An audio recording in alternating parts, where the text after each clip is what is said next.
राधे राधे, जय गौरी गोपाल, जय श्री कृष्णा। बिहार की पावन धरती पर ये दास अनिरुद्ध आप सभी के लिए, आप सभी का दर्शन करने के लिए भागवत लेकर के, सत्संग लेकर के आपके बीच में आ रहा है। आप सभी सपरिवार आप आए। ग्राम उदयपुर, पोस्ट अख्तियारपुर, थाना सराय रंजन, जिला समस्तीपुर, बिहार। आयोजक हमारे भैया श्री अमन कुमार झा, पिता श्री मुकुंद झा।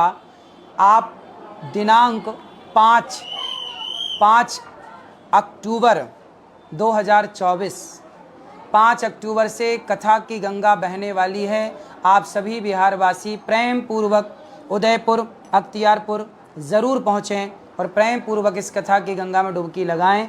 आप सब आएँ, सबको लाएं, क्योंकि ये 7 दिन में आप वह सीखने वाले हैं जो शायद आप 20 साल, 50 साल, 80 साल में ना सीख पाए। सत्संग की उस गंगा में हम डुबकी लगाएंगे जिस गंगा में डुबकी लगाने के लिए बड़े बड़े साधु संत तरसते हैं और तड़पते हैं। आओ सभी सत्संग की गंगा में डुबकी लगाने आते हैं। बिहार आते हैं, समस्तीपुर आते हैं, अख्तियारपुर और आते हैं उदयपुर। राधे राधे, जय श्रीमन्नारायण, जय श्री कृष्णा। राधे राधे।